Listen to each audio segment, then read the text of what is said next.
Cool. Well, Welcome back to the Dime Comic Bros podcast. I beat Collin to it.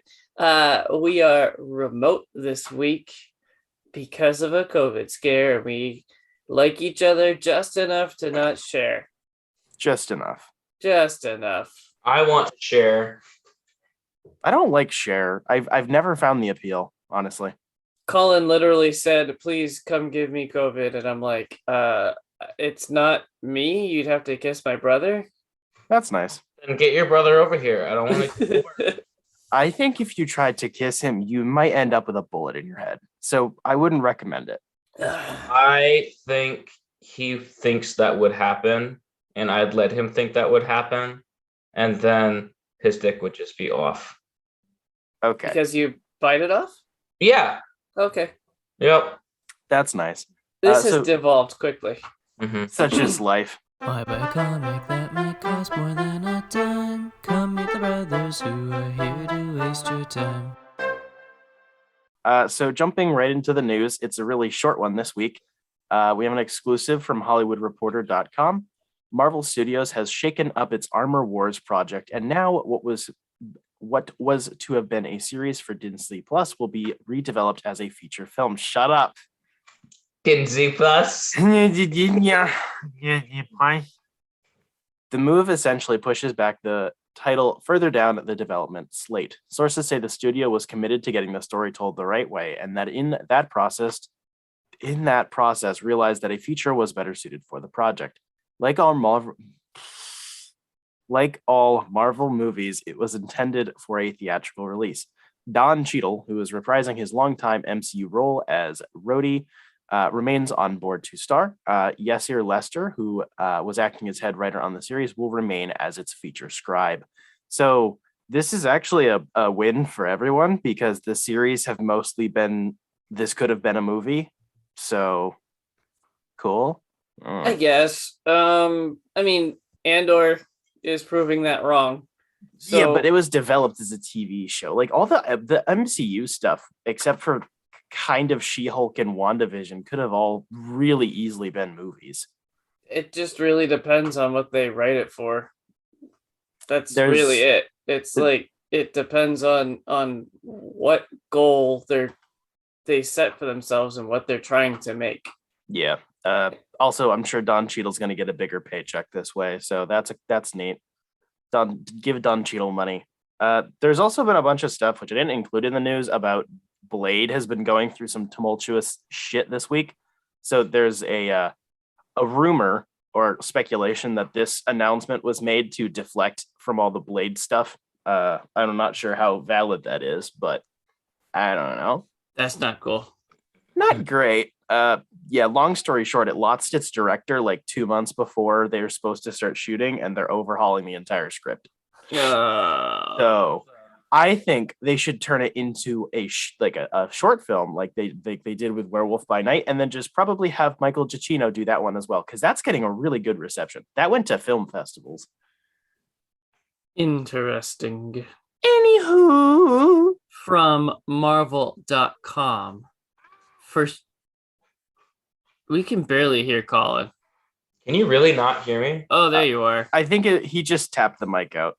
Yeah, I did tap the mic out because I was going to go on to this one. But no, you go. Okay. For starters, Ryan Reynolds is very sorry he and the rest of the cast and crew of Marvel Studios' Deadpool 3 had to miss the recent D23 Expo. But fear not, because they've been working very hard on Deadpool 3. However, Reynolds is fresh out of ideas for the movie, and he truly wants this third outing with the Mark with a Mouth and Wade Wilson's first appearance in the Marvel Cinematic Universe to be something special. Something fans will remember forever. Something to really make Deadpool stand out among the rest. And Reynolds has got nothing. Well, okay, he has one idea. Hugh Jackman, how'd you like to play Wolverine one last time? As for Jackman's nonchalant answer, yeah, sure, Ryan. Deadpool 3 arrives in theaters on September 6th, 2024. He literally did not have any other ideas. I don't believe it. They actually did. They they did state a while back before the Disney buyout happened that they did want to do like a buddy road trip movie. I don't know if they're going to use any part of that idea, but I wouldn't say that. I'm a little hesitant about this just because, like, I want to be so pissed off if he does not have his costume. they're definitely going to give him a nice comic costume. I want the brown and black one. Yeah, brown and yellow. I was saying I want the brown and yellow so bad. I'm glad. I'm sure it'll be fine. And like they're friends, so the chemistry will be great. It's just the MCU has kind of fumbled the bag with all of its mutants so far. They're really clinging on to the previous franchise, which is fine. Like no one's a diehard over it. There's a couple of good roles, but like they did that with Patrick Stewart in Multiverse of Madness, and it's like that was cool and all, but could we like move on? If you're gonna do a fresh slate, do a fresh slate. But meh, the announcement was. I think it's all a big stunt. I think they've got plenty of ideas. They just wanted a way to announce that Hugh Jackman's coming back. I would have, yeah. I'm sure that they have ideas. Like Ryan Reynolds is really involved in these movies, so I'm sure there's plenty of stuff. It's just, wow, you're gonna lead with the fact you have no ideas. Like that's a way to inspire confidence in me. I'm sure that you do. Like I can tell it's a marketing stunt, but it's all a marketing stunt, bitch. Well, yeah, obviously it's Ryan Reynolds. Every word out of his mouth is a sales pitch, which is fine. It's a type of lampshading I don't really like, where it's like, we lampshaded it. It's like, that doesn't excuse the fact you're still doing it. Like, I don't know. I'm sure it'll be fine.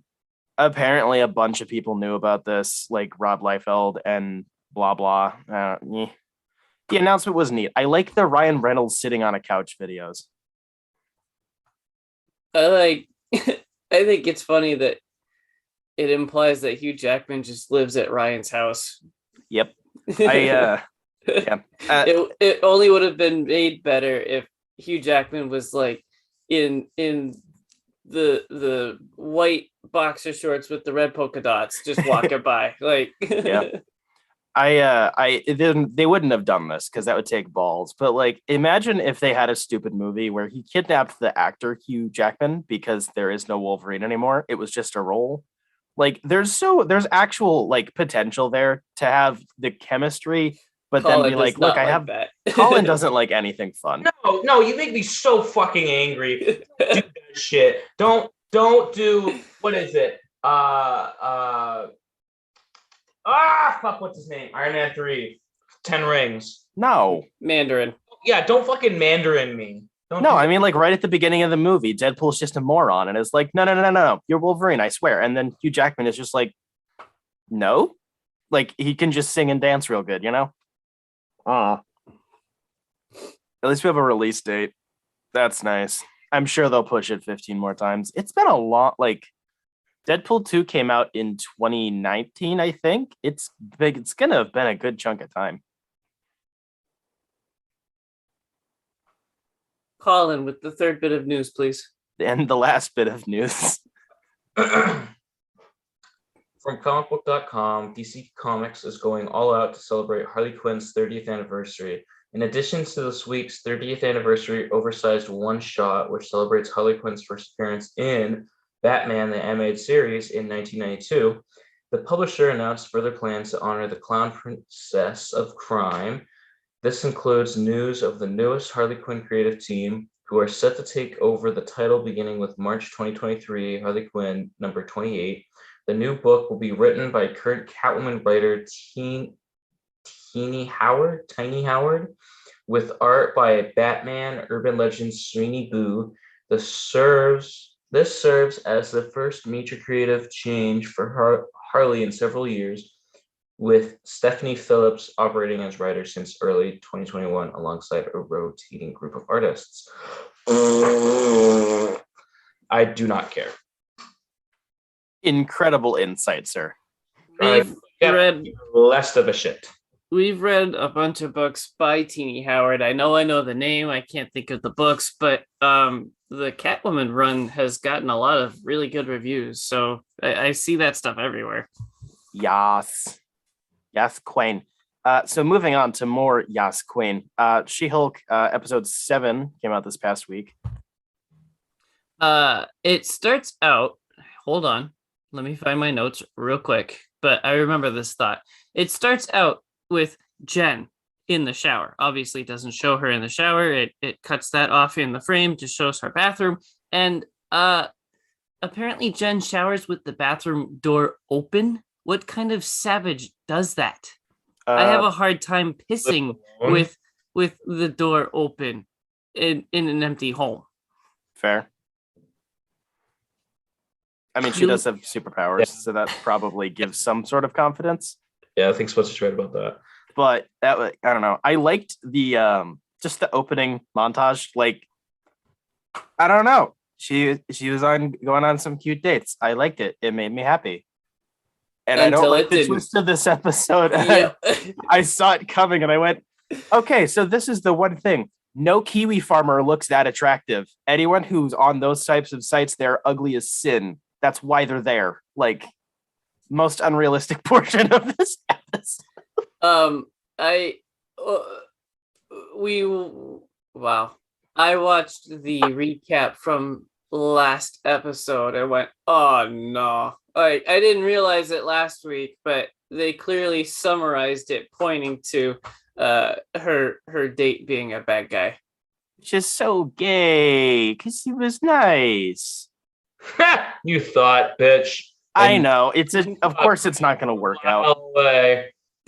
It's just, I don't know. I think despite this show having some really clunky writing and some very over-the-top theming, like, they're doing a good job of making me want to root for her, which is something I don't do as much with other characters. I like this episode. I don't know how much of that is me projecting my attraction towards this actor onto the character or not. Yes. But like, I'm sure it is. But like, I don't know. Like, I want her to have happy dates, and I don't do that with a lot of other characters where I'm like getting vaguely invested. I don't want Daredevil to go on happy dates. I want him to get smashed in the face. No, I want Daredevil to go on happy dates. His date with the date episode with Karen in season 2 was like, oh, that was so good. That was fucking awesome. Now I gotta rewatch that. Fuck. Nice. Anyway, I'm sorry, I'm gonna cut you off. I was scared for her in that meeting of like those mentally child adult superheroes. So I wasn't the only one who was like, I smell danger. Yeah, because it's the bad guy literally right there. And I'm like, I don't care. We just saw a big ass fucking needle like maybe a couple episodes ago. And he's trying to get her to power down, even if it's not all of them that want to do it. Because I actually think Blonsky's still like a good guy. I literally think they just like to ham it up as like, oh, is he going to be a bad guy? No, he's literally just a dude. Now, I think it's just going to be that. And I think the guy that's pretending to be like, oh, I'm not bad anymore. I thought he was going to go like right after she like powered down. Well, it was a cute little circle. The after credits scene showed him texting somebody with the needle and She-Hulk and a thumbs up. So no, that was that was her date. That was the guy that ghosted her. Yeah. Collin's talking about the guy from the wrecking crew that showed up at the weird retreat. Well, still, I'm saying the implication is that she's shot somehow, but that doesn't make sense because how do you shoot somebody with a needle without their I don't know. I'm gonna stay out of that. Although, admittedly, when he took a picture of her bare back sleeping, I went, yeah, yikes. It was in his dick, the needle. It was in his Collin, I don't want to think about that. Okay, hold on, what was I gonna say? I thought it was really funny that the retreat has signs all over the place, and one of the signs says "Obama-stay." There's the one thing with Blonsky that I don't really like what they did was I was very on board with the idea of him like being like a genuinely chill dude and whatever. I don't like how they're turning him into like a guru. That's kind of like the vibe wasn't going in that direction. It's like, oh, I think it was. Maybe I just read it differently because now I'm like, oh, look, he's doing seminars. What are you, fucking Gary V? Like, I mean, it just. I thought it was more culty than Guru, well, Gary but V has a fucking cult. Have you seen his No. followers? Like all those sorts of retards. Top V. no, I think it's more of a Jared Leto kind of thing. I don't know. I just wish they hadn't taken that direction, but such is life. I really like Blonsky being a fucking dork. Like, I'm glad they didn't undercut any of that in this episode. They let her have her like little moments at the retreat, and then they just left. Like, there was no need to undercut it with plot and be like, oh no, they're gonna stab her. It's like, nah, go in the sweat lodge. Like, it was nice. The visuals still look like absolute fucking shit though. Like, this show, it looks so the physical. She looked really good. Like, She-Hulk looked really good in like the first scene that we saw her with the cop and Blonsky, like where he's trying to fix this thing. Like, her saying that, I'm like, why does she look so good? I don't know. I think that might have been an entirely CG shot too, because they didn't like, they had her isolated from everything else. I don't know. It just, behind the scenes, I saw that they shot, like, this was a real location that they went to. I'm sure they built a set on it, but like the driveway with her car, those are real trees and stuff. But when I watched the show, I went, this looks like shit. Did you fake like all these like, it just, the way that they're shooting it and color grading it makes it look incredibly fake. And You're funny. I like you. it's it's just kind of disappointing. But Spencer's like color grading and ratio, and Colin's like, I like your funny words. I like your funny words, Magic Man. it just looks like shit, and that's disappointing. Spencer, I think I don't even know what's going on with your brain, because like I really don't see the same thing with you on this, which I usually do. I don't know what's going on with you. I think you're just entirely wrong on this one. Wow, that's so original. I Do we have one more thought? Oh, one more thought.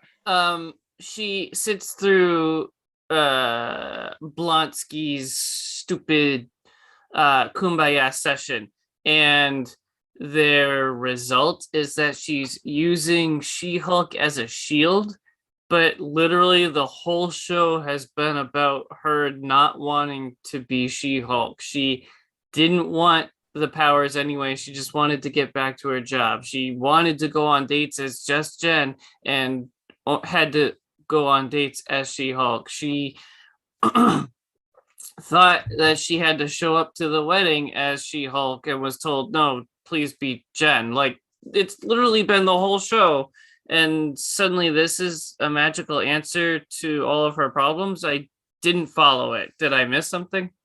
Wait, what was the magical? I'm sorry, I wasn't following you. That she's using She-Hulk as a shield. I think that was a momentary thing, because that's what she was doing that like entire like meeting. She stayed as She-Hulk where the entire time she was Jen.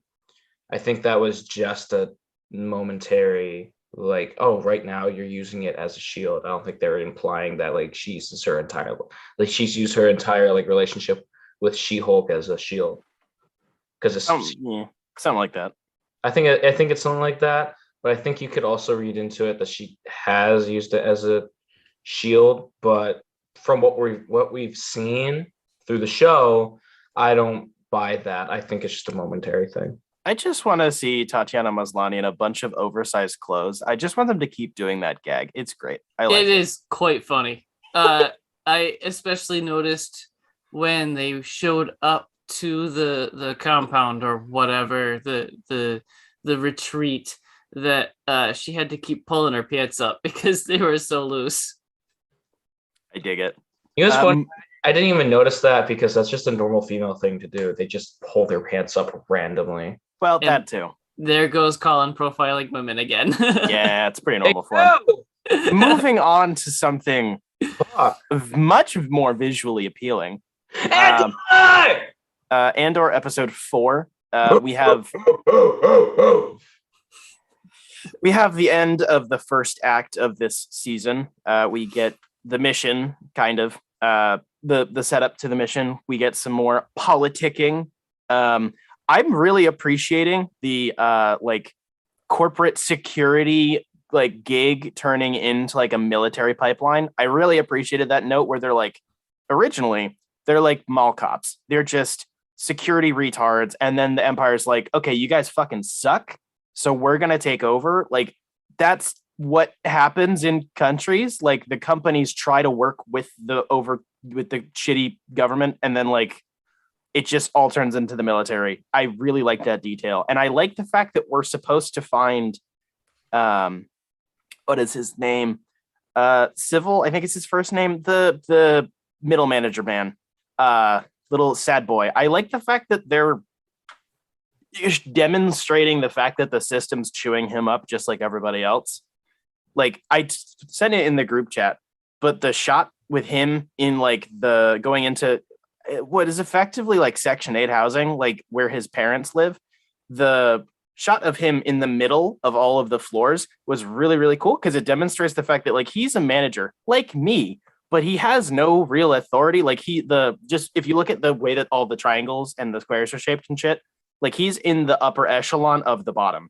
Like he has no real power. The triangle hasn't started like getting closer yet, but he's still above other people. But like he's still getting tossed out like garbage. I don't know. You digress. Yeah. I have one note, and it's about Cassian's pretend name or Phlegm. Yeah, Phlegm. Literally Phlegm. I couldn't hear what they kept calling him, but it sounded like Phlegm. It's Clem with a C, but I guess you guys are dumb. No, I heard Clem. It's just all I could think of was phlegm. Like it came out of nowhere. Hey, you need a new nickname to keep your identity. Okay, it'll be Phlegm. Well, I mean, phlegm comes out of nowhere too. Where did that come from? I mean, I just had some phlegm a second ago. I had to mute myself and then keep it from falling out of my mouth. That wasn't phlegm. We didn't need to know that. We didn't need to know about your coming affairs. I really like the espionage angle. Like, this isn't over the top spy shit. This is vaguely practical. Like, there has to be people who like do the really risky shit to get the results done. I don't know, just him putting on like I can't remember the Stellan Skarsgård's character. I don't remember his name. Oh yeah, like him putting on a full outfit and like taking a second to get in character. Like that was scary, but like so cool. That was really nice. I really like how they're handling the espionage part. I mean, the conversation he had with Mommy Mothma in his front store was like actually coded language. I really liked it. It was really fun to watch. That was great. It was great. I love that. Mommy Mothma was also fantastic to see. I see that she hates her husband, and I would like to step in. Anyways, to be fair, he seems like a bit of a jackass. Yeah. He can step out, and I'll step in for Mommy. Yeah, I don't think he's down with the cause, my dude. No, he's not. He's a fucking dick. He wants to be like, oh, you're so sad. You're so sad. Talking about these sad things. You're dying. Well, guess what? I need my quiche. My quiche kanwa. My little stupid named foods. Just go fucking have a burger, you fuck. Okay? Run a rebellion, and you can have Mommy Mothma, or get the fuck out so I can step in. You keep saying step in. I think what you're getting to, what the point you're trying to reach is that you want her to step on you. Yes. Anyways, I really like Skarsgård's shit. Like every time we see him, like, oh, this is so fucking cool. So that was the thing. I wanted to follow up on that because you guys were talking about the ship last week. Yep. I think it's made by the same manufacturer that makes the Falcon. There's a lot of similarities with the shape of the interior and the cockpit. Well, yeah. I like it. I think we literally said that last week. No, you didn't.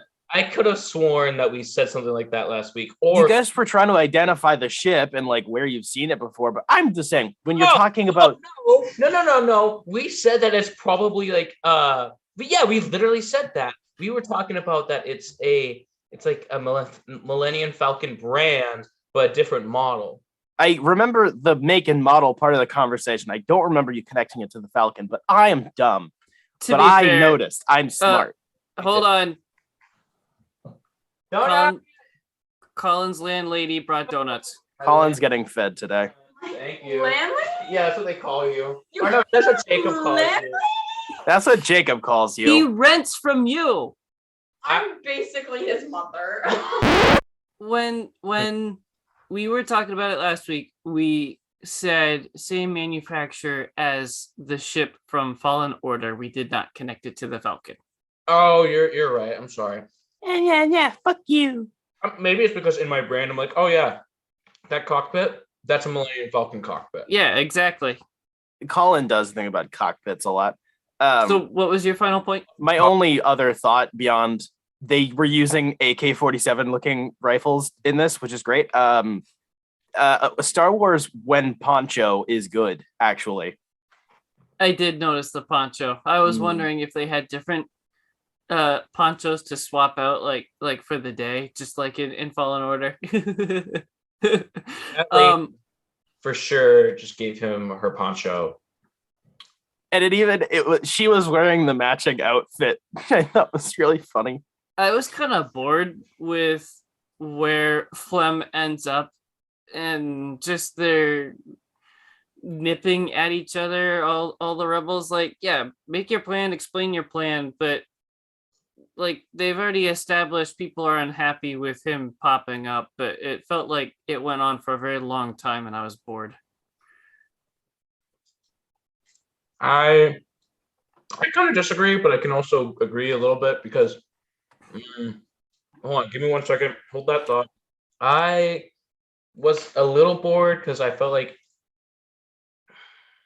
at first I could be bored because it is a simple thing, but also I really loved when I see rebels like just getting in the muck, in the dirt, and then being assholes to each other.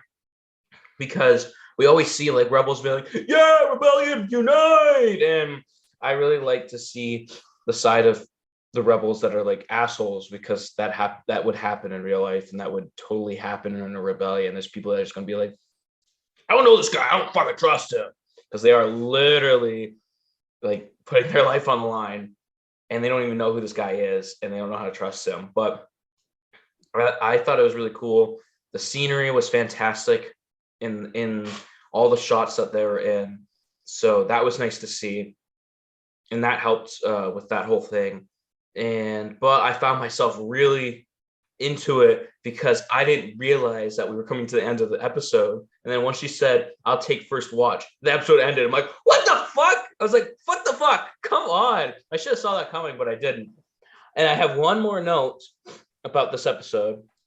It is so nice to see Coruscant again. Oh yeah, she looked pretty. Oh yeah, she did. I'm getting so sick of seeing planets that look like other planets. But it was so nice and like, I'm glad that we haven't seen a sand planet yet. Thank God. It's been overdone. It was great. It was great. Overdone. It's amazing seeing all these like almost like unearthed, like untouched forests and mountains in other planets. New Zealand.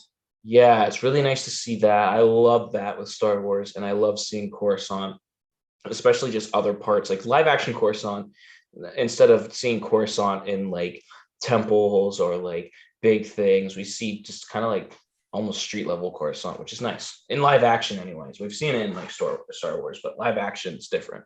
I was kind of annoyed too when the blonde cop says, hey, I've noticed this trend and this is how the bad guys are operating. I need help like with funds and more info and whatever. And she gets completely shut down and is just completely shat on. It just felt like Nazi stupid propaganda, kind of a little bit. Is it inaccurate though? That just happens in corporate all the time anyway. People don't want to actually find the root of problems. They just want to rule over their territories and be left the fuck alone. Says the only manager of the three of us. Yeah, says the manager who does like jack shit and tells his employees to go tell other people to fuck themselves. I have mostly democratized my workplace. Do not lecture me, sir. I think she's gonna end up getting converted to the rebellion. I have a feeling. Out of the they have to have one like imperial loyalist. It's like, I'm unhappy with my job. Maybe I was told wrong things, and then she'll join. Like they have to have someone. They already have the one guy. I don't know if I think he's just gonna chill. Like I think he's gonna be involved with the plot, but I think he's gonna be like a rogue element. I don't think he's gonna like because he bought into the propaganda. Like he's the kid who went to ROTC and then went into like the Air Force and shit, and then he works at a desk all day and it's like, I'm hot shit. No, you're really not. You are just a cop, basically. Yeah, I love those kids because like they're the people who have fallen prey to the propaganda in the first place. So like I don't think they're gonna get him into the rebellion. I think he's just gonna be better. I don't know. She's got the vibes. I could see her wearing a poncho. Is what I'm saying. She kind of looked like the blonde chick that painted her hair in Halo, but about 200 pounds less muscle. Like a lot less scary blonde, but still kind of the same facial build, I guess. Yeah, kind of. I like this TV show very much. It makes me happy. Well, we have 5 minutes until our meeting ends, and all we have left are reviews. Yes. Would you like to stop here and start a new one? Yeah, probably. Because I need to grab water. I need to grab water. Don't you hate it? You have to like position yourself to fart because if you position yourself incorrectly, you're gonna shit your pants. That is why I am a minute late. I was shitting. That's nice. I need to shit. Collin, you take 40 minutes to shit. Yeah, I do. Jacob shits like a woman. He just wee. Less than 5. Do like shit so fast. It's that giving birth instinct, I guess. Yeah. Okay. Yeah, sure. Jacob, what the hell have you been up to? Ooh, I didn't know I was gonna go first, but I'll do it. I read a book. Let me pull up what it was. Monsters Unleashed, written by Collin Bunn. So Spencer has read a whole bunch of books by this dude, and I thought he was saying the guy's name wrong. It is not Collin, but we are yelling at him to just sit down and shut up. It is actually Cullen, Cullen. So yeah, like Edward Cullen from Twilight. If you say so, I wouldn't know. I read the monster-sized edition of it, which is 14 inches wide and 22 inches tall. So if you open it up and if you're reading it, it actually becomes 28 inches wide by 14 inches tall. It is the same as my oversized Marvels. Yeah, exactly. It was written in 2017. There's 5 issues. The book description, according to Amazon.com, says it's all hands on deck with the Avengers, Champions, Guardians, X-Men, and the Inhumans as they clash with monstrous hazards that threaten to destroy every corner of the Marvel universe. Who are the Leviathans? Who controls them? How can they be stopped before Earth becomes another tragic, barren world in their wake? So there's monsters showing up everywhere, all over the world, and all the heroes are fighting them. It turns out that Moon Girl translates their grunts and growls and starts to understand that the monsters are talking to each other, and they're implying that a Leviathan is coming quickly, and they're basically just paving the way for her arrival.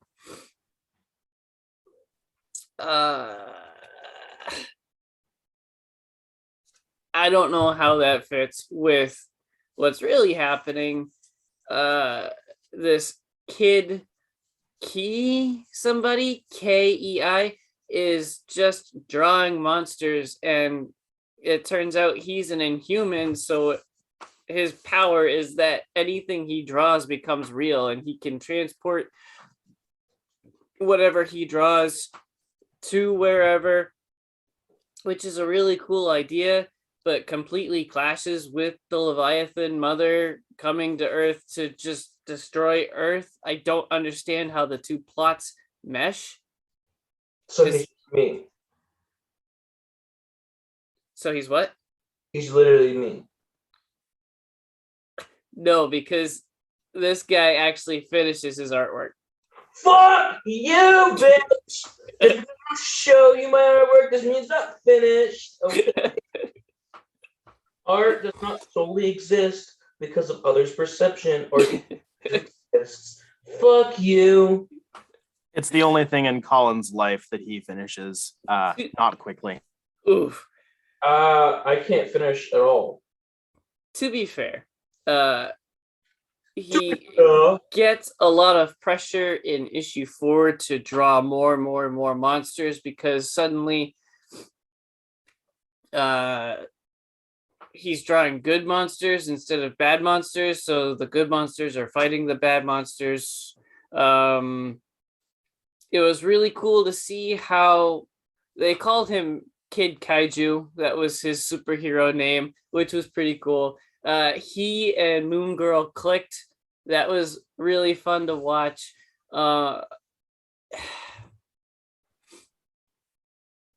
This book was fun because it was the oversized edition. The huge pages made it almost feel like watching a movie in the theater. It was so big. It helped my imagination picture it better in my mind as like how big these things actually are. Like the Hulk looked small compared to these things. It was also interesting because almost every character was what noobs would refer to as the new version of those characters. So it had Mighty Thor instead of regular Thor. It had Falcon as Captain America. It had Spider-Man and Miles Morales Spider-Man. It had Amadeus Cho as a really long, stupid Hulk name. I forget the mighty inconceivable Hulk or something. I don't know. It was really dumb. It was like every variation they could have had for characters they did have, and that was interesting. It didn't really change the story. It was kind of annoying that they had name cards next to every single hero in every single issue. Like even in issue 5, they had one for Spider-Man, regular Spider-Man. It was like, please stop. Like if you're reading issue 5 and you haven't read the last 4 issues, you have no idea what's going on. There's no point to have a title card here for the most recognizable character Marvel owns. But the Spider-Man logo is pretty. No, it was just a title card. Spider-Man, Introducing every character. but pretty. Spooderman. I found this book at Jetpack and I was like, I don't know if I want to or not. So I left it there for like 3 or 4 visits and it was still there. I was like, ugh, fine. So I spent $50 on this book at Jetpack. I honestly think I enjoyed it because it was the oversized edition. If I had bought it in issues or just a regular trade paperback, I probably wouldn't like it very much. But because the size of the book makes the monsters huge, it makes it feel like a kaiju movie, and that adds to the fun. So I gave it 4 stars out of 5. Hot damn, boy. So Damn, boy. So we need to get you like all of the shitty books that you haven't liked, but make them bigger and you'll like it. Yes. Yes. Nice. No, because this is No. it literally feeds into the story. It's a monster movie. It's a kaiju movie, and the format makes it feel like kaiju. You can't get me the max run of Iron Patriot in oversized edition because that'll just be even more fun to burn. But then they'd be black kaiju. Spencer, go home. I am Spencer- home. Fuck you. Spencer has left the chat. He got kicked. So, welcome back to DCB Bros podcast. Spencer will not be joining us anymore because of his racist slurs. So, Collin, what have you watched or read? I watched a kind of mediocre movie, but interested me because of the trailer. Is it another Ryan Gosling movie? No, I was Okay. a Ryan Gosling movie if we had two subjects to talk about, but we only have one. Moving on, I watched Spiderhead, and the synopsis goes as this. Two inmates form a connection while grappling with their pasts in a state-of-the-art penitentiary run by a brilliant visionary who experiments on his subjects with mind-altering drugs. So this movie, let's see, give me 1 second. This movie, our main characters are played by Chris Hemsworth, Miles Teller, some other actors that we might all know. Yeah, that's pretty much it for people that we know. And Chris Hemsworth is actually the warden of this penitentiary. And so the premise goes that this is supposed to be an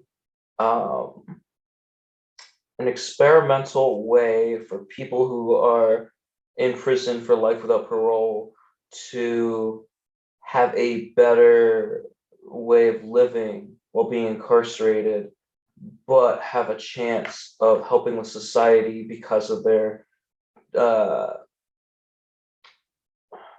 because of them helping testing these drugs. And as this goes on, we see that there is something sinister hiding in the background, like what this place actually is.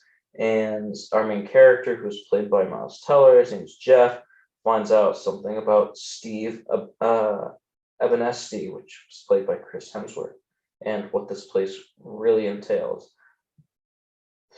What I really liked about this movie, though, is how they administered the drugs. They would administer the drugs through, they had this like little canister pouch type of thing that was on their back, like lower back, kind of near their butt, which is kind of strange, but it was there, like at the base of the spine.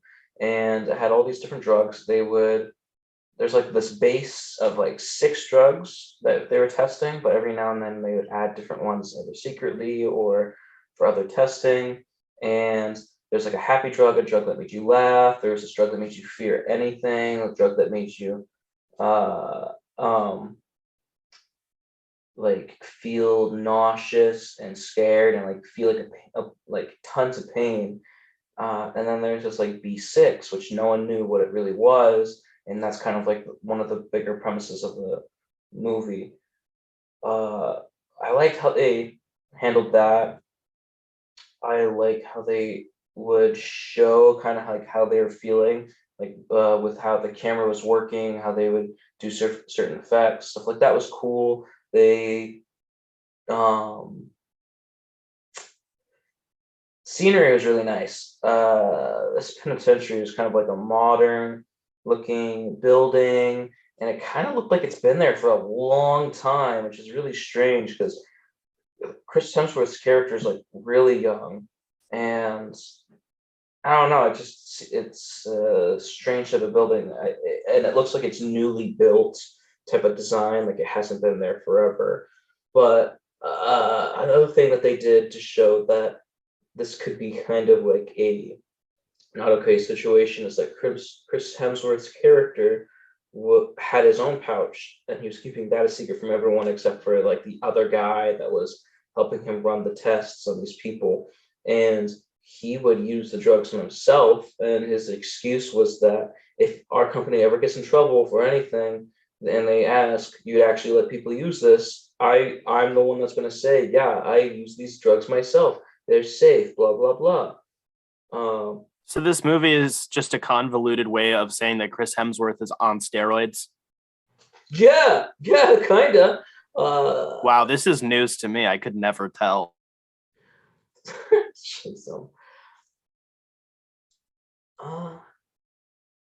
That's probably the most I can say without giving anything away. It was a really good movie. It wasn't a really good movie. It was an entertaining movie, and I wish they kept closer to the sinister element, but it kind of just became meh. I give it I saw it on Netflix. I think it's a Netflix original. It came out this year. And I'd give it a 3 douche flutes out of 7 micro penises. What was it called again? I didn't listen at all. Spiderhead. Okay. It's all right movie. I wouldn't tell you guys to go watch it, but I watched it last night because I needed something to talk about. It sounds like some gay shit. There is fucking in it. Ooh, now I'm interested. One of the drugs makes them like really attracted to someone. Like they put 2 people in a room. They're like, "Oh, how do you feel like towards each other?" And they're like, "They're fine." One said, "Yeah, she's an 8," and the girl was like, "Yeah, he's like a 5.5." Oh, that's great. I love rape drugs. I'm a bitch. But no, here's the thing. To do the drugs, they would say drip on, or like, we're going to administer N40. Do you acknowledge drip on? And some people would be like, yeah, acknowledge. So they like this whole penitentiary. It's nice. There's no locks on anything. They can walk anywhere, and they can say yes or no to using drugs. But they have to say acknowledge and stuff like that. So it's a fairly nice place, but you ask the question, why are they saying yes? And that's kind of like one of the big points of it. I have 2 things. One, we got through a review of She-Hulk without anyone mentioning that we saw side boob. I didn't even realize it. Okay. And has anybody watched Blonde on Netflix yet? Yeah, don't. Okay. The reception that it's getting is pretty accurate. It's 1, based off of a fictional book, and 2, really, really exploitative. Anna de Armas is phenomenal, but like it's one of those movies where you're like, so the way to fight the exploitation is to do the exploitation on camera. Okay. Nice try. Not good. Oh, it's a Netflix movie. I'll watch it. It's okay. One of my favorite mommies, so yeah, I'm watching. Yeah, it's not a hot movie at all, Collin. It's very rapey. Never mind. It's about Marilyn Monroe, Collin. I don't know anything about Marilyn Monroe. Well, don't watch the movie because you won't learn shit. It's fictional. Okay. Of course you would know. It's Marilyn Monroe. Yeah, because you're gay. Only gay people know about women. All straight men know about guys. And they're okay, shut up. Hold on. Can I just say this? I love how I reel Spencer in and then think I'm making like an actual point, and then I just go okay on him. He's like, okay, just real good and phosphor almost every time. And the funny thing is that you're actually the one that's being gay. Yeah. Yeah. Yeah. Sorry, I know some things about like the world's most famous sex symbol of all time. Ooh, very gay. I don't give a shit about sex symbols. I just want to see titties and that cock. She blew JFK. Yeah. Yeah, it's a whole thing. Anyway, Spencer, what have you done? So I like Ghost Rider. I'm gonna keep saying it. Really? Yeah. So I read the first 5 issues of the 2022 Ghost Rider run. I've actually read more, but this is like, I think, the first act of the run. It's written by Benjamin Percy with pencils by Corey Smith. So basically, this is a sort of clean slate. Johnny Blaze wakes up with no memories. He's in like a weird alternate reality thing where his stepdaddy didn't die. Like all his stuff is going great. He's got kids, and it turns out they're all demons. Who would have thunk it? it was really necessary to kind of start off in a different place. We're going to get more details revealed as the run goes on about what actually happened to get him there. And like, it'll fill in the gaps, but to start, it's a really nice place because it'll fill you in later. The trope of the children are actually demons really kind of doesn't get old. No, it's quite horrifying. The B plot is basically just, oh, look, government org wants to track him down for undisclosed reasons, which we'll find out later. And they get a magic user to help them, who's part of a cabal of other magic users. There's a lot of plots going on in the background, which are not going to get fully explored for like another 10 issues, probably. I really like this. It's not my favorite Ghost Rider run, but it is definitely one of the better ones. It's really smooth to read. It's the issues are short. I think they're, the short, like 40-page issues, and it's a Marvel comic, so half of it's ads. The writing is all really solid. The characters have unique voices. Johnny feels extremely in character. And the big delineation with this run is the fact that when he turns into the Ghost Rider, it's not a someone else is taking the wheel, but I'm still in the car. He blacks out and just wakes up covered in entrails and has to figure out what the hell just happened. Like, it's kind of like what happens with the Hulk sometimes. It just makes for a really interesting dynamic. The characters the Ghost Rider and Johnny need to actually start like communicating somehow to stop doing that.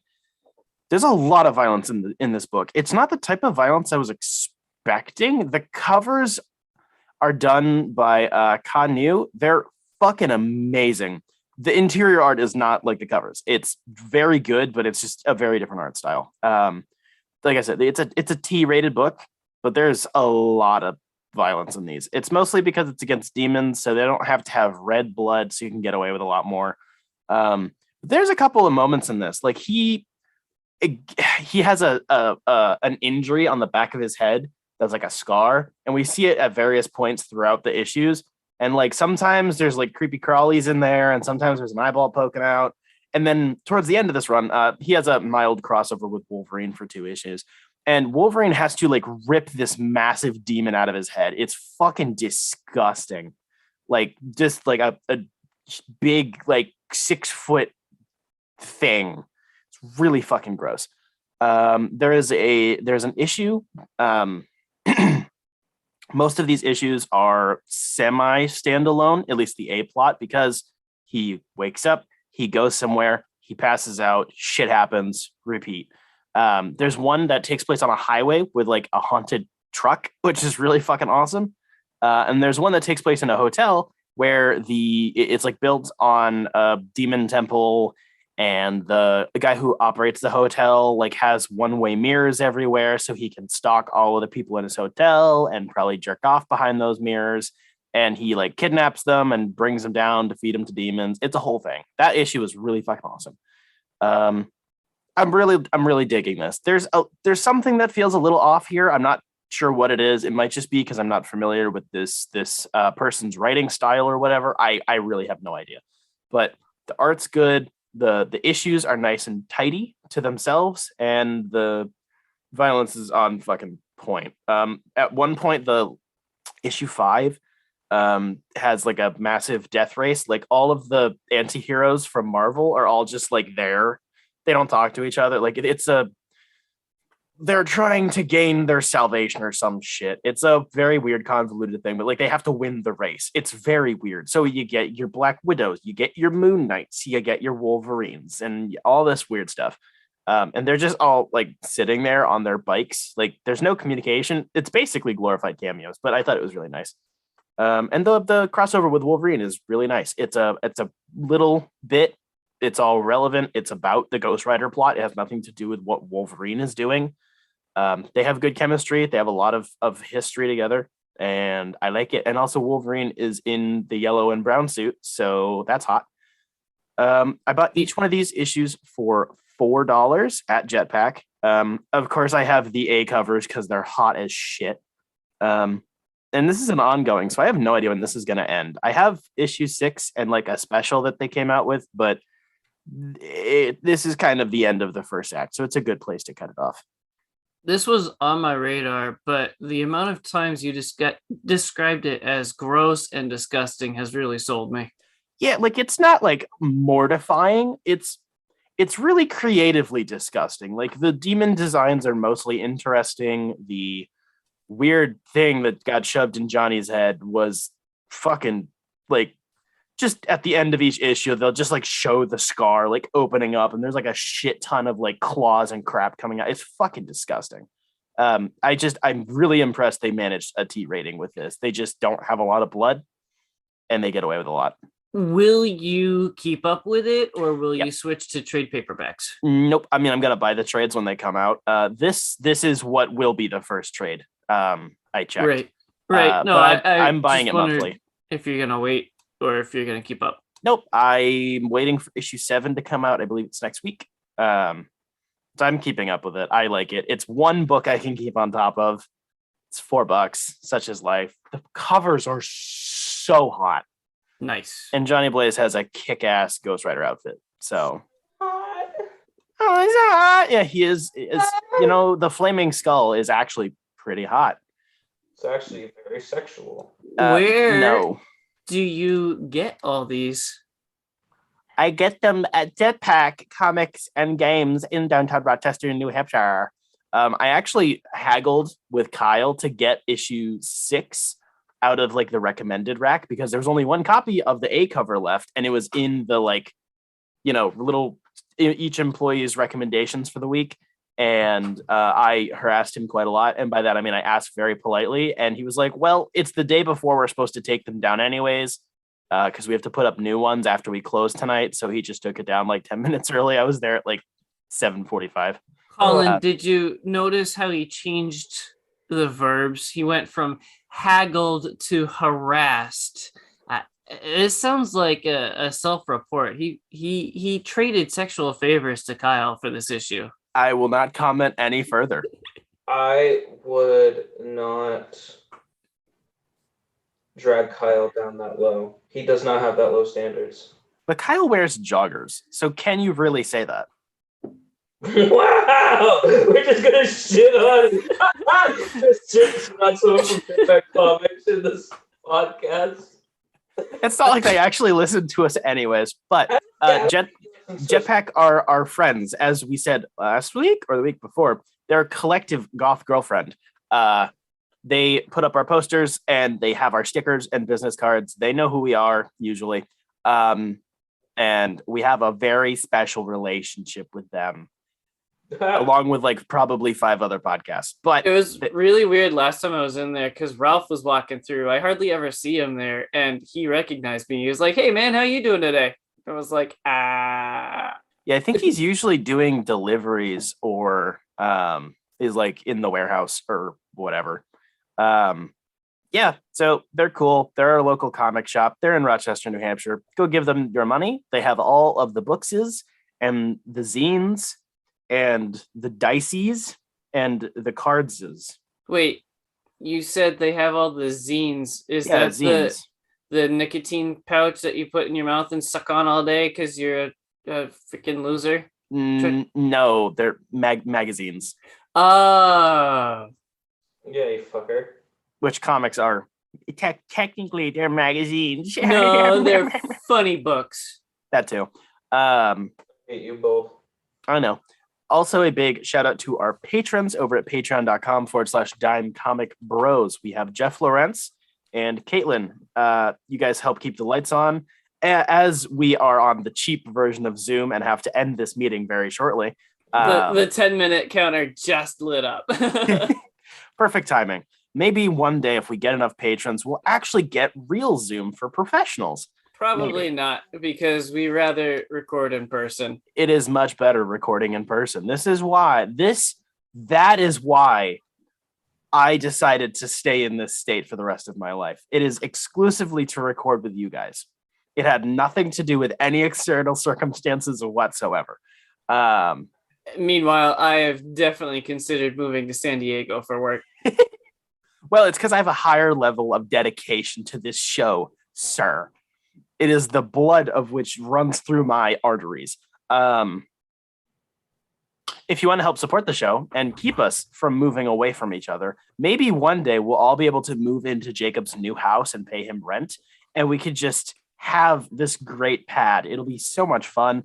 If you want to get your name shouted out on every episode, get exclusive access to our secondary podcast, Dime Comic Bros Happy Hour, where we crack open a beer, have a coffee, whatever, talk about random bullshit. Sometimes it's geeky stuff. Sometimes it's Jacob's dating life. You never know.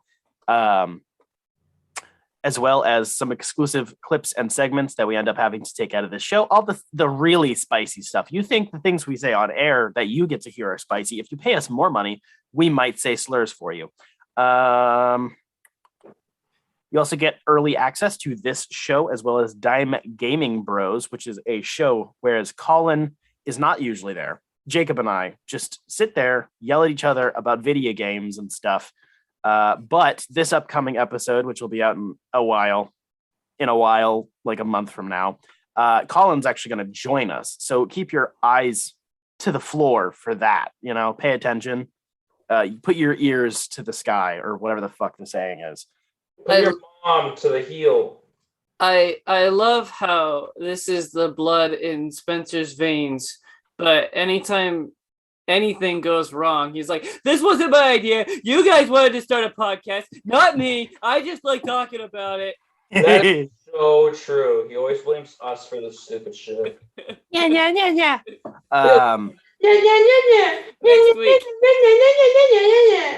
Next week is Constantine, right?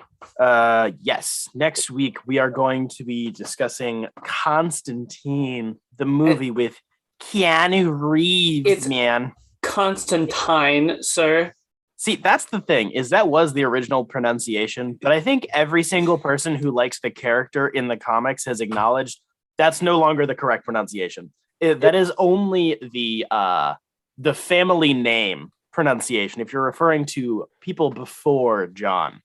But like John in DC continuity is Constantine. Like there's no negotiating that. Neil Gaiman has lost that battle. I'm sorry. Tune in next week for that.